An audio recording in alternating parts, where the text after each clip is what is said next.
जय श्री राम सज्जनों, आप सभी का स्वागत है श्रुति मार्ग पर। सज्जनों, काशी शास्त्रार्थ में पिछले भाग के अंत में आपने सुना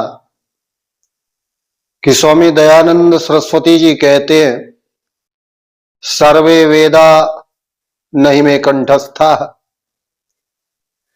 और इसके बाद धर्म, श्रुति, प्रतिमा तथा ब्रह्मलोक के प्रश्न इस शास्त्रार्थ में आए। मित्रों, पिछले भाग में प्रश्न था कि प्रतिमा पूजन वेद में कहां लिखा हुआ है, और इस प्रश्न के प्रत्युत्तर में प्रश्न था, प्रमाण दीजिए। प्रमाण दोनों ओर से मांगा जा रहा था, परंतु उत्तर अभी दोनों ओर से निर्णायक रूप में नहीं आया था। अब मित्रों, शास्त्रार्थ उस बिंदु पर पहुंचा जहां स्वयं एक प्रश्न खड़ा होता है, और वह प्रश्न यह खड़ा होता है कि यदि वेद को आधार बनाकर प्रतिपक्ष की मान्यताओं का खंडन किया जा रहा है, तो उस दावे के समर्थन में वैदिक प्रमाण कहां है। और जब यह प्रमाण मांगा गया तो स्वामी दयानंद ने कहा, सर्वे वेदा ना ही में कंठस्था, अर्थात सभी वेद मुझे कंठस्थ नहीं है। ये दयानंद जी का उत्तर आया। लेकिन उसके बाद जो हुआ वह केवल स्मरण शक्ति का प्रश्न नहीं था।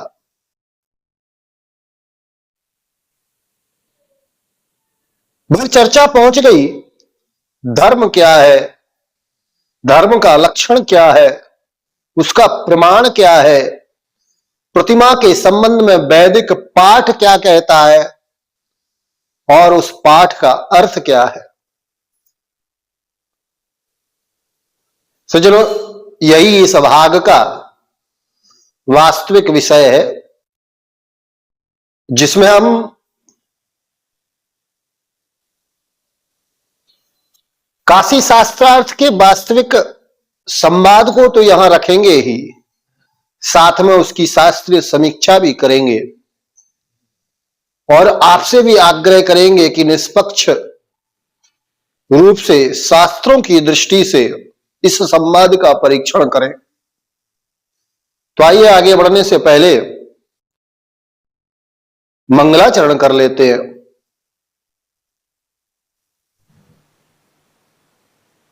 स्वस्ति श्री गणेशाय नमः। विघ्नेशं नौमि शुभ्रं सकल विविधं शंकरं लोकवन्द्यं।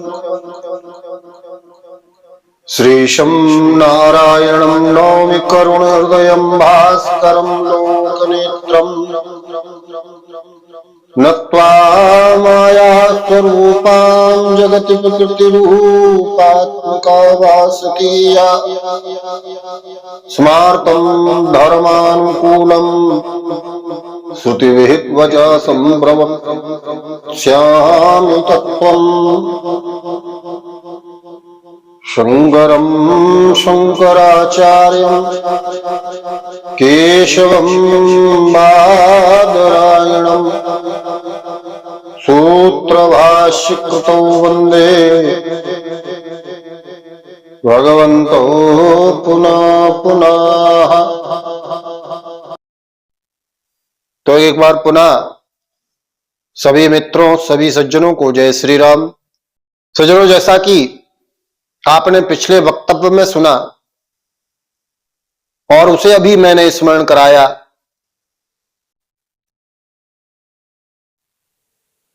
पिछले प्रश्न के क्रम में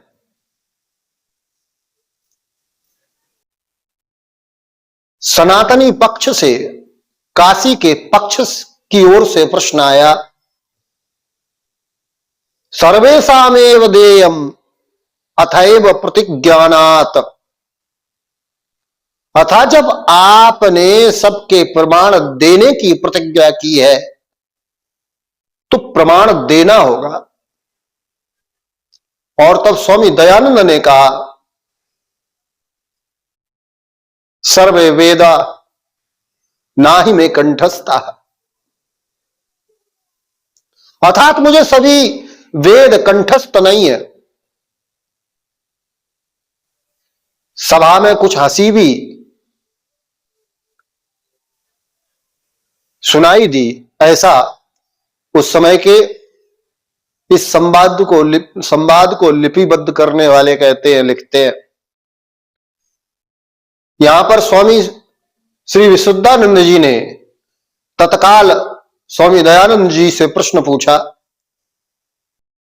विशुद्धानंद जी ने कहा तत्किमेवाभिलप्से। अर्थात फिर इस प्रकार शाश्वत कैसे करना चाहते हैं। दयानंद जी ने विशुद्धानंद जी के सामने बैठ करके कहा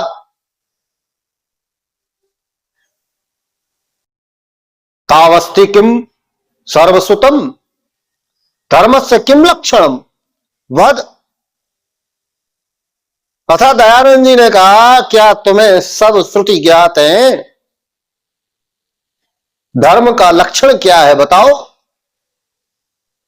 विशुद्धानंद जी ने उत्तर दिया चोदना लक्षणो अर्थो धर्म इत्यादि सविस्तारम। अर्थात चोदना से जिसका लक्षण होता है वह धर्म है और इसको सविस्तार विशुद्धानंद जी ने वहां पर प्रतिपादित किया। मित्रों यहां एक बात स्पष्ट कर देना चाहता हूं, यह आवश्यक है कि किसी व्यक्ति को संपूर्ण वेद कंठस्थ ना होना अपने आप में पराजय का प्रमाण नहीं होता। और शास्त्रार्थ का निर्णय इस बात से नहीं होता। शास्त्रार्थ का निर्णय तो मित्रों इस बात से होता है कि जो प्रतिज्ञा की गई है उस प्रतिज्ञा के लिए प्रमाण दिया गया है अथवा नहीं।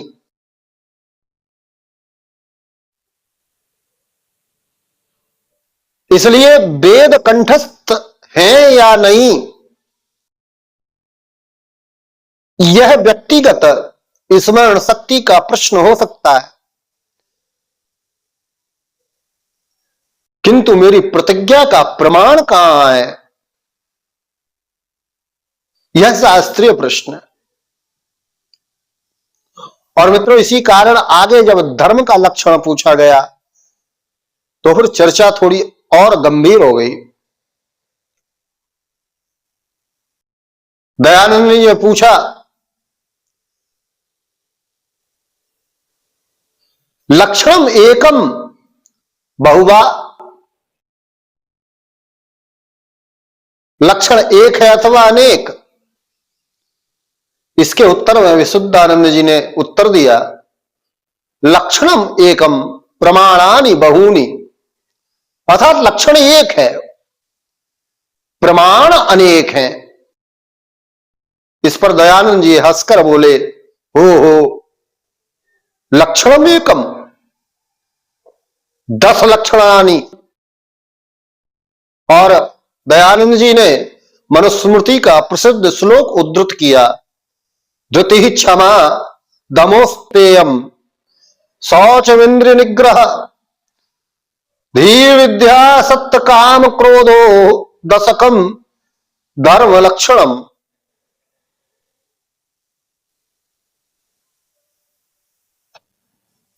इस प्रसिद्ध श्लोक का दयानंद जी ने प्रमाण प्रस्तुत किया। यहां पर धृति क्षमा दम अस्ते शौच इंद्रिय निग्रह धी, विद्या, सत्य और अक्रोध, ये 10 धर्म के लक्षण हैं।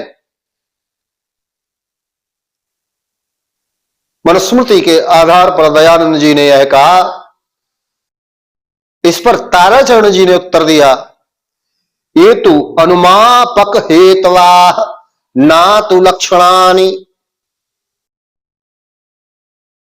ताराचरण जी ने कहा, ये धर्म के लक्षण नहीं बल्कि धर्म का अनुमान कराने वाले हेतु हैं।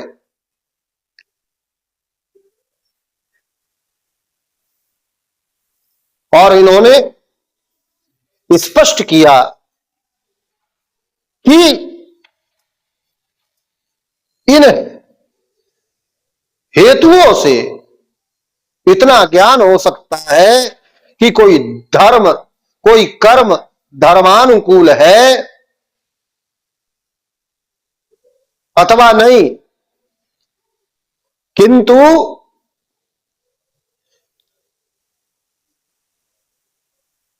इन्हें धर्म का मूल लक्षण कहना ठीक नहीं है। मित्रों, यहां ताराचरण जी की जो आपत्ति आई है, जो ताराचरण जी ने कहा,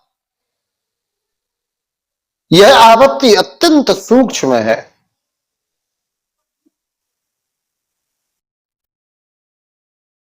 किसी वस्तु की पहचान कराने वाली विशेषता और उसके होने का अनुमान कराने वाली विशेषता,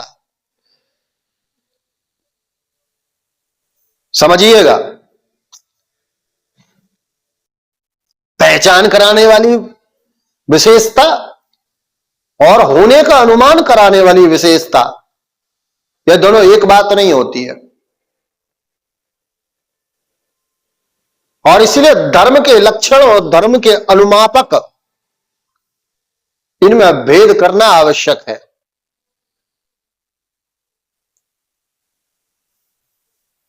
मित्रों, यहां मीमांसा का धर्म लक्षण चोदना लक्षणों अर्थो धर्मा अत्यंत महत्वपूर्ण है।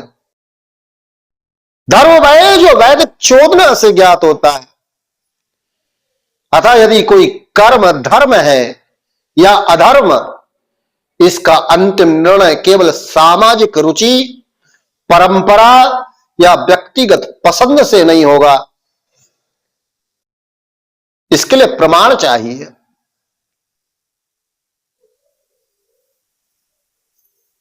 अब इसके उत्तर में दयानंद जी ने ताराचरण जी की ओर देखकर पूछा,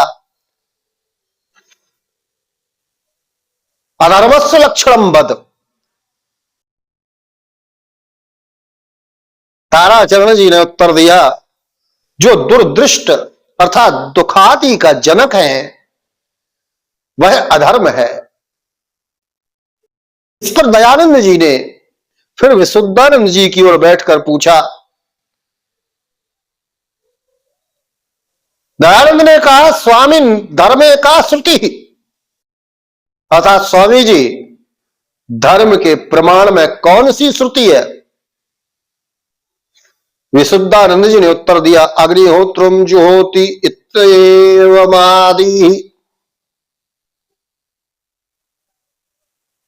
और यहां पर विशुद्धानंद जी ने इस विषय की विशेष तौर पर विस्तृत व्याख्या की। मित्रों, यहां शास्त्रार्थ का वास्तविक सिद्धांत स्पष्ट हो गया। यदि कहा जाए यह धर्म है, तो प्रश्न होगा किस प्रमाण से? यदि उत्तर है वेद विहित होने से, तो अगला प्रश्न होगा कौन सा वैदिक वाक्य इसे प्रमाणित करता है? और यही कसौटी प्रतिमा पूजन पर भी लागू होती है।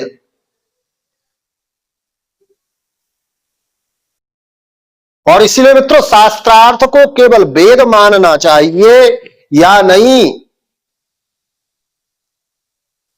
यहां तक सीमित करना पर्याप्त नहीं है।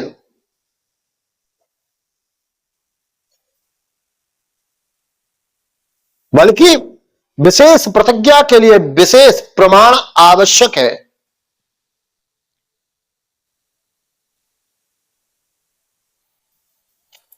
और मित्रों आगे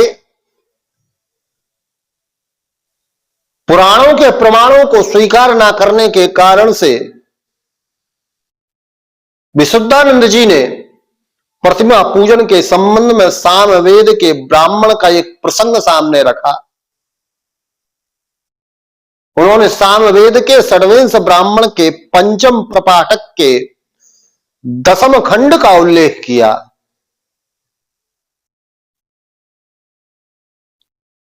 मित्रों इस पाठ में प्रतिमाओं का वर्णन आता है।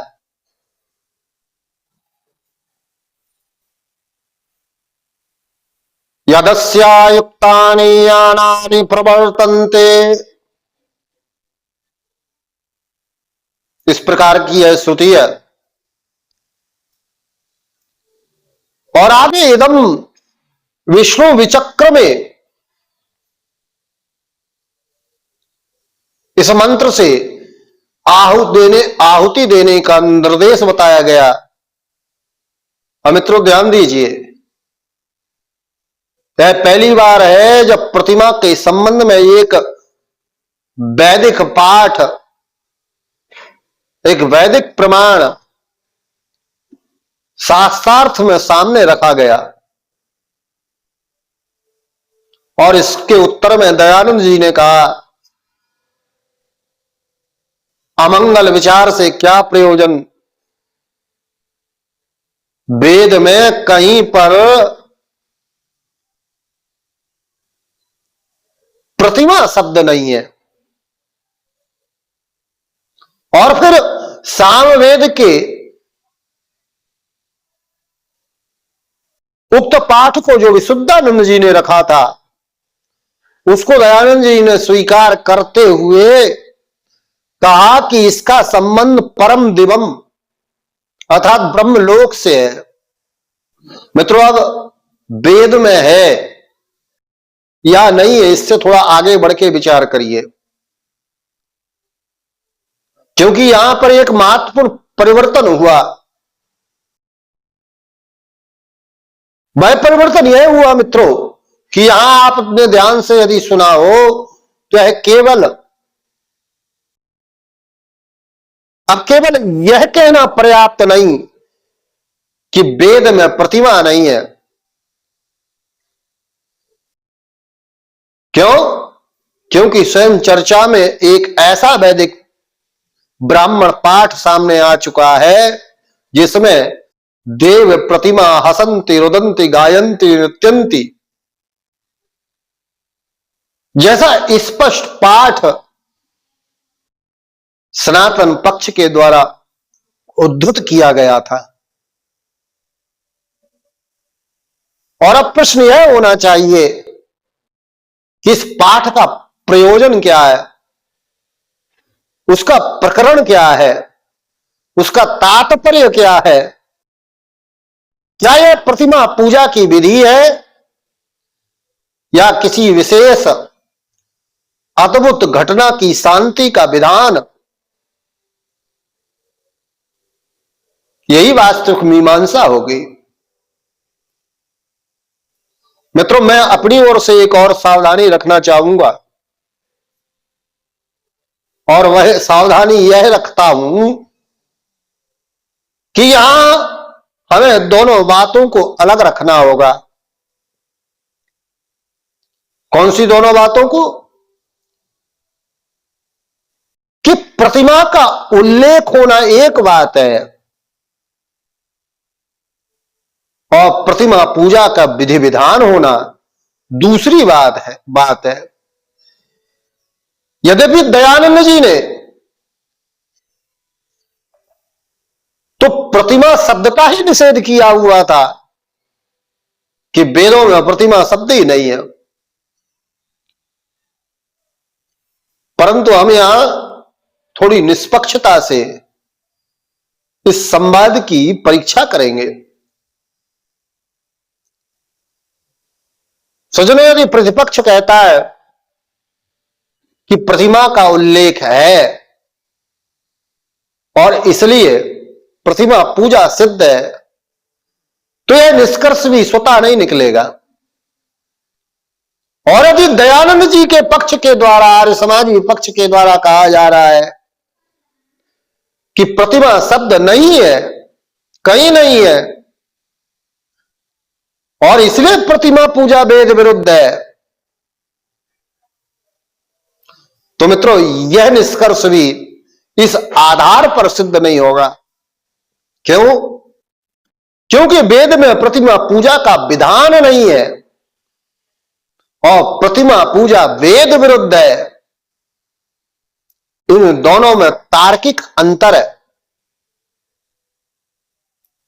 क्योंकि विधान का अभाव का अर्थ निषेध नहीं होता। विधान का अभाव बराबर निषेध का अस्तित्व, ऐसा नहीं है। और यही बात हमने पिछले वक्तव्य में भी प्रमाण मीमांसा के स्तर पर स्पष्ट की थी।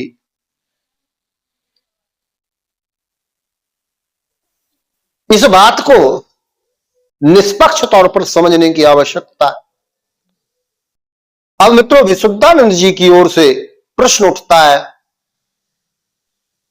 कि यदि इस वैदिक मंत्र को स्वीकार करते हैं तो इसमें प्रतिमा हंसने, रोने, गाने और नृत्य करने का वर्णन किस प्रकार समझाएंगे? यदि प्रतिमा केवल निर्जीव पत्थर है तो यह वर्णन क्यों? और यदि पाठ को प्रमाण माना जाता है तो उसके आशय का शास्त्रीय अर्थ निर्णय करना पड़ेगा। मित्रों यही एक अत्यंत सूक्ष्म दार्शनिक अंतर सामने आता है। प्रतिमा स्वयं उपास्य है, यह एक प्रतिज्ञा है, ठीक है। प्रतिमा उपासना का आलंबन है, यह दूसरी प्रतिज्ञा है। और प्रतिमा में देवताध्यास अथवा देवता सन्निधि की कल्पना है, यह तीसरी प्रतिज्ञा है। मित्रों इन तीनों को एक मान लेना उचित नहीं है। और इसलिए शास्त्रार्थ में केवल पत्थर हंस सकता है यह पूछना पर्याप्त नहीं है। यहां पूछना होगा उपास्य कौन है, आलंबन कौन है, अध्यास किस प्रकार और उपासना का विषय क्या है। थोड़ा गंभीरता से इस विषय को समझो मित्रों।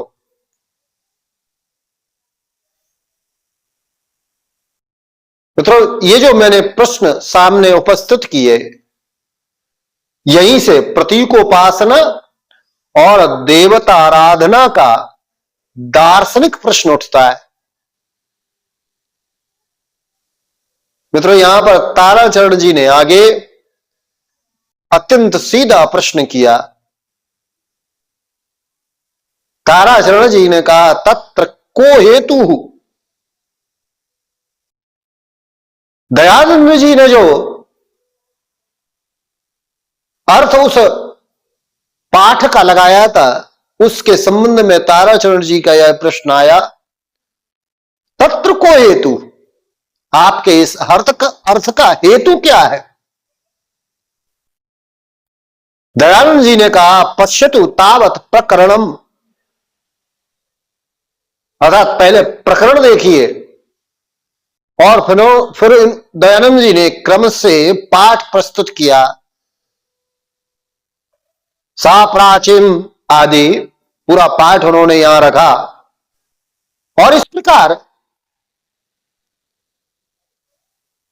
दयानंद जी ने 5 खंडों के आधार पर प्रकरणों का संबंध विभिन्न दिशाओं तथा पृथ्वी आदि से बताया और निष्कर्ष निकाला कि आगे का प्रसंग ब्रह्मलोक से संबंधित है।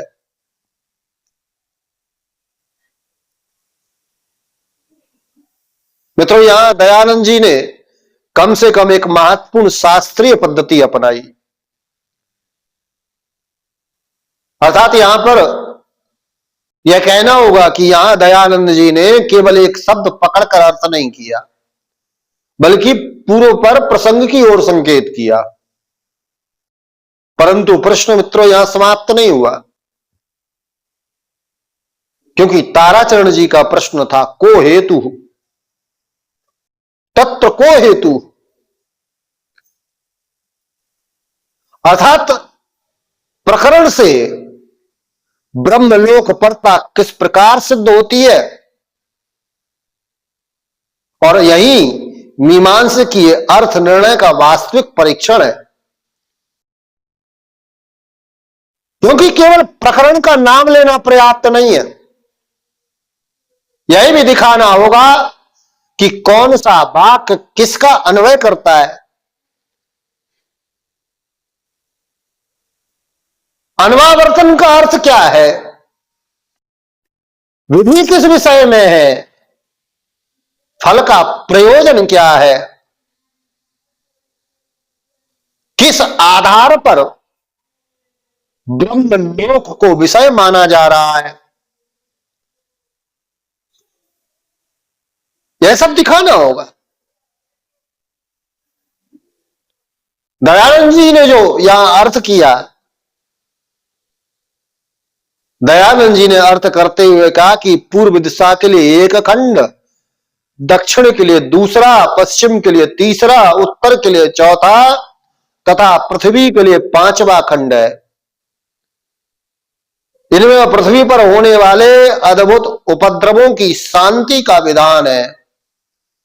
इसी प्रकार आगे दिव्य होने वाले अद्भुतों की शांति और फिर परम दिव्य अर्थात ब्रह्मलोक में होने वाले अद्भुतों की शांति, इस प्रकार से विधान माना गया है। मित्रों, यहां पर दयानंद जी के अनुसार जैसे इस लोक में मनुष्यों के भवन है और उनके कंपन की संभावना है, वैसे ही ब्रह्मलोक में संभावना है। यहां पर पंडित बाल शास्त्री जी की आपत्ति आती है। उन्होंने इस अर्थ पर आपत्ति करते हुए कहा दयानंद जी से कि आपके बताए हुए प्रकरण से यह सिद्ध नहीं होता कि यह श्रुति केवल ब्रह्मलोक परक है। फिर उन्होंने अनवावर्तन शब्द की ओर संकेत किया। यहां उनका आशय था कि यदि ब्रह्मलोक में अद्भुत घटनाएं हो तो उनकी शांति भी करनी होगी। इस अर्थ को स्वीकार करने पर भी उसका तात्पर्य ठीक से सिद्ध करना होगा। और बाल शास्त्री जी ने आगे अर्थ स्पष्ट करते हुए कहा कि ब्रह्मलोक आदि में अद्भुत घटनाएं दिखाई दे तो उन्हें शांत करने के लिए उक्त कर्म किया जाए।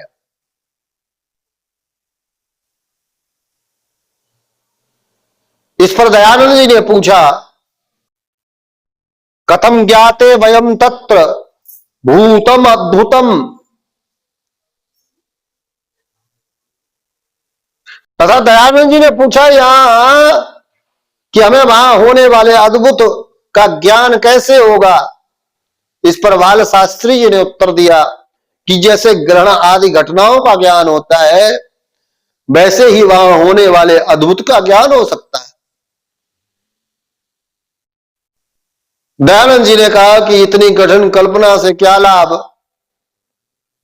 वहां ऐसा ही करना चाहिए, यह सरल अर्थ क्यों ना माना जाए।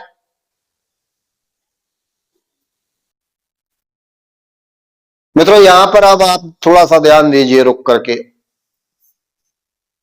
यहां दोनों पक्षों के बीच में वास्तविक अंतर दिखाई देता है। एक पक्ष प्रकरण के आधार पर ब्रह्मलोक परता स्थापित कर रहा है और दूसरा पक्ष पूछ रहा है कि उस अर्थ के लिए पर्याप्त लिंग कहां है, लिंग क्या है पर्याप्त। यही शास्त्रीय अर्थ निर्णय की कसौटी है मित्रों,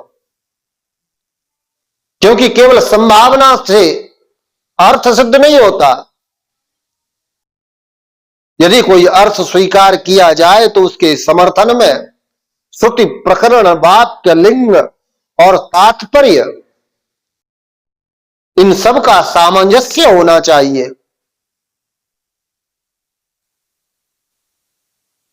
और यहां पर एक बार पुनः बाल शास्त्री जी ने प्रश्न पूछा,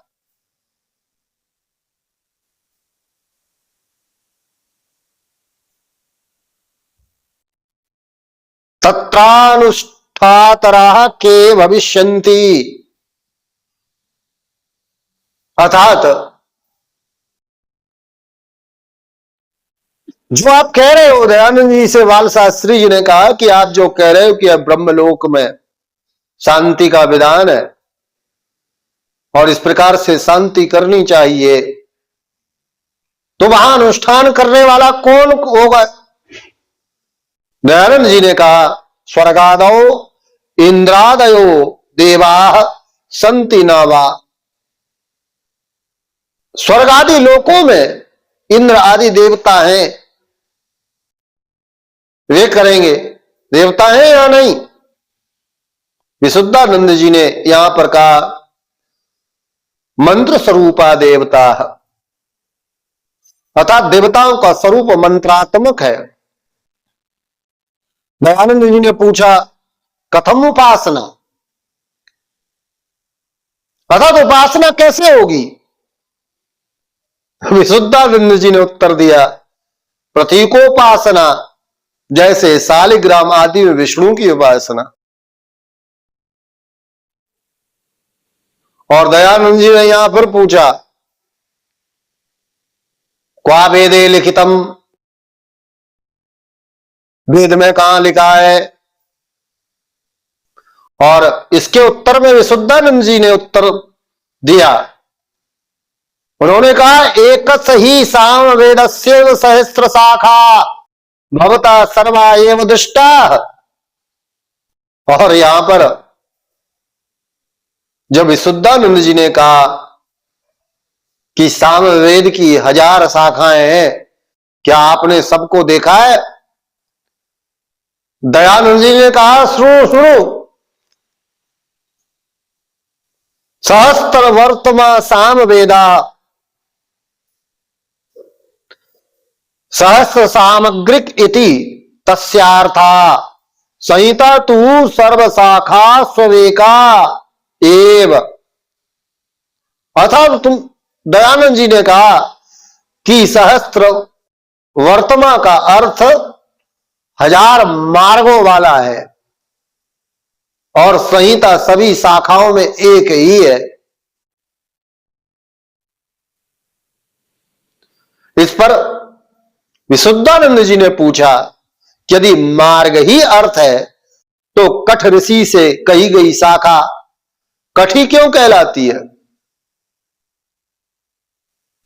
दयानंद जी ने उत्तर दिया, कठ ऋषि उस मार्ग के प्रवर्तक हैं, इसलिए वह कठी शाखा कहलाती है। और सभा में इस पर पुनः प्रश्न उठा कि यदि संहिता सभी शाखाओं में एक ही है तो काठक, कौतुमी, रायणी आदि शाखा भेद किस आधार पर है।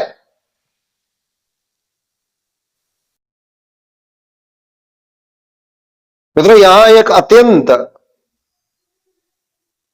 महत्वपूर्ण शास्त्रीय विषय इस चर्चा में सामने आया।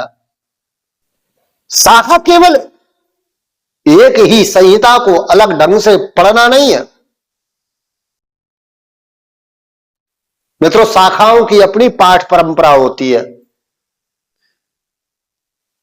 अपने ब्राह्मण होते हैं, प्रत्येक शाखा के अपने अरण्यक होते हैं, अपने उपनिषद होते हैं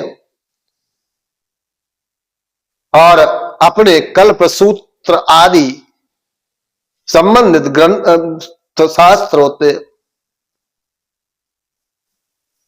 और इसलिए संहिता एक है, यह कहना, और सभी शाखाओं का समस्त वैदिक साहित्य एक ही है, यह कहना, यह एक बात नहीं है। और इसलिए दयानंद जी का यह विचार, यह मत सही नहीं है, असंगत है।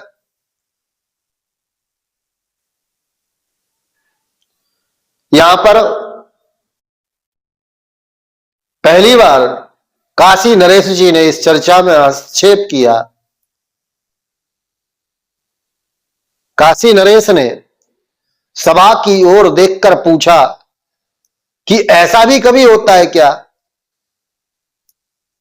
क्या किसी ऋषि के प्रवर्तन से वेद की शाखा उसके नाम से प्रसिद्ध हो सकती है? यहां प्रश्न केवल भाषिक नहीं था मित्रों, यहां यह प्रश्न वेद की परंपरा और शाखा नामकरण से संबंधित था।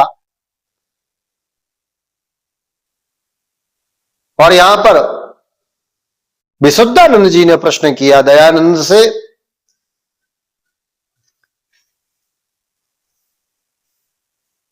विशुद्धानंद जी ने कहा कि यदि वेद अपौरुषेय है, वेद अपौरुषेय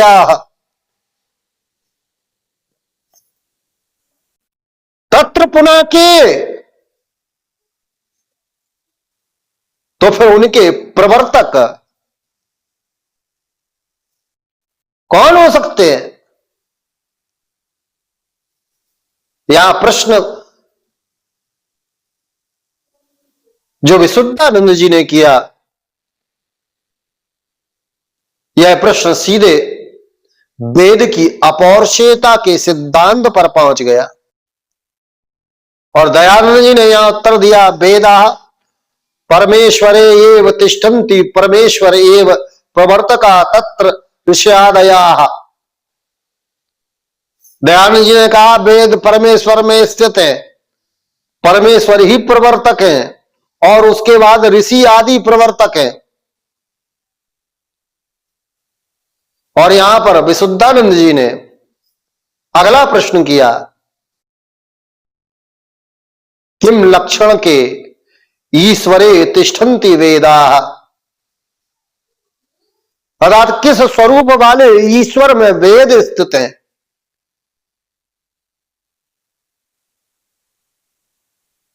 यहां उन्होंने न्याय पातंजल और वेदांत तीनों दृष्टियों की ओर संकेत किया।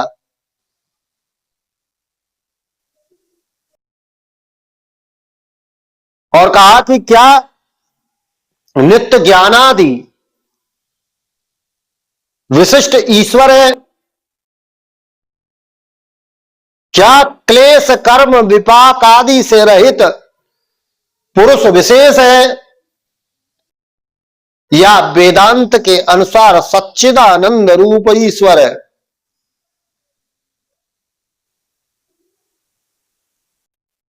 अब ध्यान दो मित्रों, यहां यह जो विवाद चल रहा है,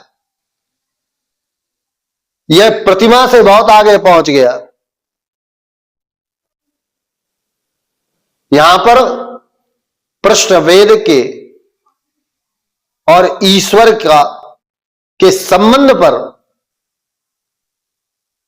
पहुंच गया कि वेद और ईश्वर का संबंध क्या है।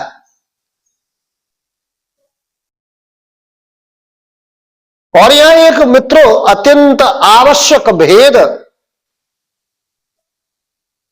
दिखाई देता है कि ईश्वर वेद का कर्ता है और ईश्वर वेद का प्रवर्तक है। यह दोनों एक नहीं हो सकते। इन दोनों को एक नहीं किया जा सकता,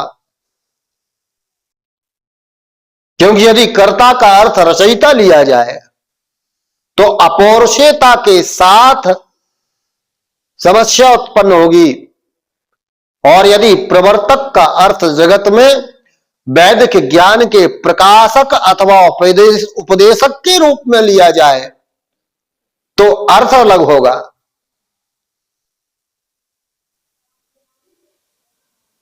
और इसलिए शब्दार्थ स्पष्ट किए बिना निष्कर्ष निकालना यहां उचित नहीं है। अब थोड़ा सा अभी तक के इस संवाद का सार समझिए मित्रों। यहां एक बात ध्यान दीजिए, इस संवाद में दयानंद जी ने कहा सर्वे वेदा नहीं में कंठस्था। फिर धर्म का प्रश्न, धर्म से किम लक्षणम, उत्तर आया चोदना लक्षणो अर्थो धर्म। फिर लक्षण पर प्रश्न, फिर मनुस्मृति का धृति क्षमा दम तोयम, और ताराचरण जी की आपत्ति एते तु अनुमापक हेतवाह ना तु लक्षणानि, और फिर अधर्मस्य लक्षणम वद। और इस पर उत्तर आया दुर्दृष्ट जनकत्व धर्मत्वम, और फिर धर्मे का श्रुति। उत्तर आया अग्निहोत्रम जुहोति। फिर प्रतिमा के संबंध में सामवेदीय ब्राह्मण का पाठ आया। फिर दयानंद जी का ब्रह्मलोक परक अर्थ। फिर ताराचरण जी का तत्र को हेतु प्रश्न आया। फिर प्रकरण की चर्चा हुई। फिर बाल शास्त्री जी की आपत्ति आई, और फिर ब्रह्मलोक में अनुष्ठाता कौन। फिर मंत्र स्वरूप देवता, और फिर प्रतीकोपासना यथा शालिग्रामादो, और दयानंद जी का पुनः प्रश्न क्व वेदे लिखितम। और फिर इसके बाद सामवेद की सहस्त्र शाखाओं का प्रश्न, फिर कठ शाखा, फिर वेदों की अपौरुषेयता, और अंततः वेदा परमेश्वरे एव तिष्ठन्ति। और फिर प्रश्न आया किस स्वरूप वाले ईश्वर में। अब मित्रों यहां इस पूरे चरण में मित्रों तीन बातें मुख्य रूप से सामने आती हैं। प्रथम है कि प्रमाण की मांग उचित है। किसी भी विशेष धार्मिक प्रतिज्ञा के लिए प्रमाण मांगना शास्त्रार्थ की मूल आवश्यकता है।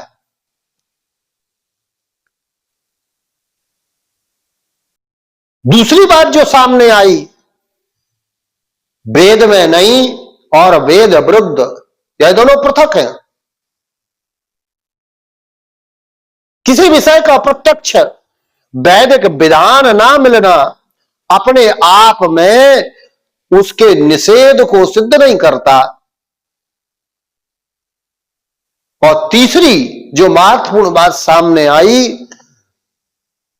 वह वैदिक पाठ सामने आने के बाद अर्थ निर्णय अनिवार्य है।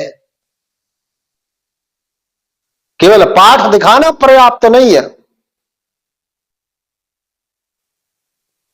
प्रकरण वाक्य लिंग विधि फल और तात्पर्य से अर्थ सिद्ध करना होता है। और यही बिंदु जहां काशी का यह शास्त्रार्थ साधारण विवाद ना रहकर वास्तविक प्रमाण मीमांसा बन गया सज्जनों। अर्थात प्रतिमा पूजा का प्रश्न अब अकेला प्रश्न नहीं रहा। यहां विवाद की जड़ अब यह है कि वेद का प्रमाण कैसे निश्चित होगा, वेद वाक्य का अर्थ कैसे निश्चित होगा, धर्म का निर्णय किससे होगा, उपासना का स्वरूप क्या होगा और वेद तथा ईश्वर का संबंध किस प्रकार समझा जाएगा। यहीं से काशी शास्त्रार्थ का अगला चरण और भी अधिक दार्शनिक होने वाला था। परंतु स्मरण रखो सज्जनों, यह तथ्य नहीं भूला जा सकता कि ताराचरण जी के प्रथम प्रश्न पर भी दयानंद जी की पराजय हो चुकी थी। जब दयानंद जी से पूछा गया, जब दयानंद जी ने पूछा कि वेद में मूर्ति पूजा कहां लिखी है, और जब इसके संबंध में प्रति प्रश्न ताराचरण जी ने कहा कि जो वेद में लिखा नहीं है प्रत्यक्ष रूप से, वह अप्रमाण है, इसके लिए प्रमाण दो। परंतु दयानंद जी ने उसका प्रमाण नहीं दिया, कहा बाद में, इस पर बाद में विचार करेंगे।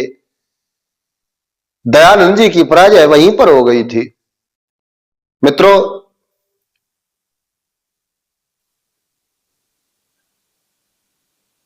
इस भाग का परीक्षण करते समय एक बात पहले ही स्पष्ट कर देना चाहिए कि सर्वे वेदा नहीं में कंठस्था कहना मात्र निग्रह स्थान नहीं है, क्योंकि न्यायशास्त्र में पराजय का निर्णय केवल किसी व्यक्ति की ही स्मरण शक्ति से नहीं होता, बल्कि यहां हमें यह देखना है कि प्रतिज्ञा हेतु प्रमाण और उत्तर देने की क्रमबद्धता में कहां पर शास्त्रीय दोष उत्पन्न हुआ है, किस पक्ष में निग्रह स्थान उत्पन्न हुए हैं। और यहां पर प्रथम बिंदु आप ध्यान दीजिए कि प्रतिज्ञा का भार स्वीकार करके प्रमाण से पीछे हटना। प्रारंभ में प्रतिज्ञा यह थी जो वेद में नहीं है वह प्रमाण नहीं है, और जब इसका प्रश्न हुआ किसका प्रमाण क्या है, तो यहां प्रतिज्ञा करने वाले पर प्रमाण का भार आ गया। और न्याय की दृष्टि से यह अत्यंत सरल सिद्धांत है सज्जनों, प्रतिज्ञा मात्रेण साध सिद्धिर्न भवति। मित्रों, यदि कोई कहे यद वेदे नास्ति तन्न प्रमाणम, तो यहां पर यह सिद्ध करना होगा कि अमुक वस्तु वेद में नहीं है।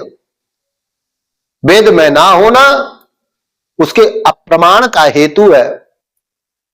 वेदाभाव और अप्रमाण के बीच व्याप्ति है और इन सब की स्थापना अपेक्षित है।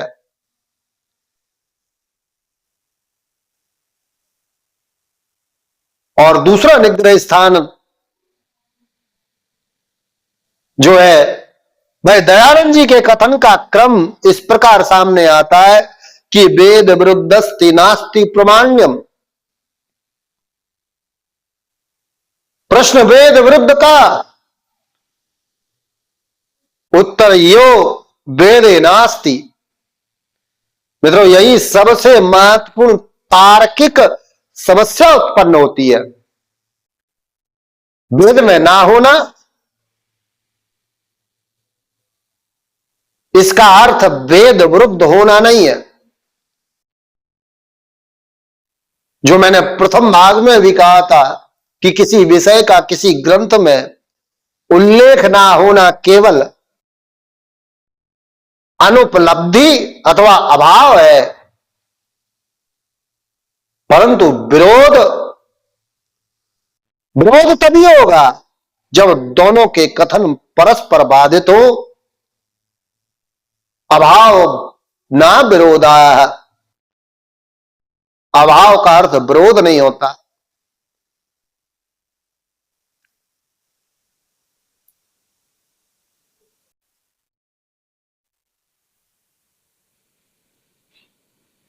इसी प्रकार के साध्य मित्रों, साध्य और हेतु का परस्पर आश्रय भी यहां नहीं आया, वह भी नहीं दिखाया गया। और चौथी बात, प्रतिपक्ष के प्रश्न के उत्तर को पश्चात टालना, बाद में।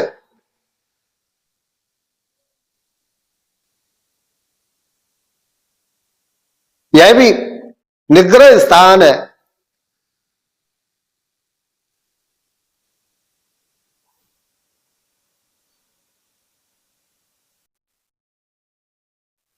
ये सब जो है, और प्रतिपक्ष के प्रश्न का पुनः प्रतिपक्ष से विस्थापन, यह भी एक दोष है।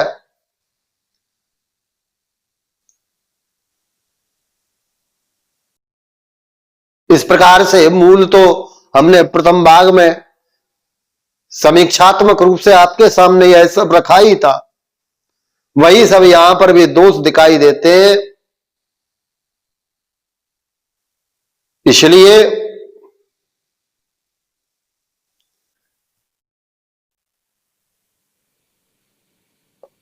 इसे आगे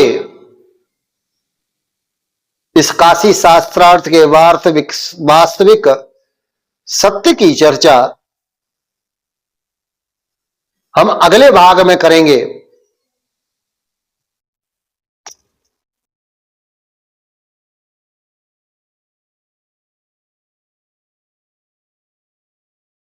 यद्यपि इस भाग की काफी समीक्षा, शास्त्रीय समीक्षा प्रस्तुत की जा सकती है, परंतु उसके लिए फिर एक स्वतंत्र, क्योंकि बहुत सारे बिंदु हैं, एक एक बिंदु पर समीक्षा करेंगे तो 1 घंटे से बढ़कर के 2 घंटे का वीडियो हो जाएगा। इसलिए इस विषय को यहीं समाप्त करते हैं। संकेत हमने किए, मध्य में कुछ समीक्षाएं हमने प्रस्तुत की हैं, उन्हें समझिए और आप लोग स्वयं शास्त्र के आधार पर परीक्षण करिए। अभी के लिए इतना ही। जय श्री राम। श्री राम जय राम जय जय राम। श्री राम जय राम जय जय राम। श्री राम जय राम जय जय राम।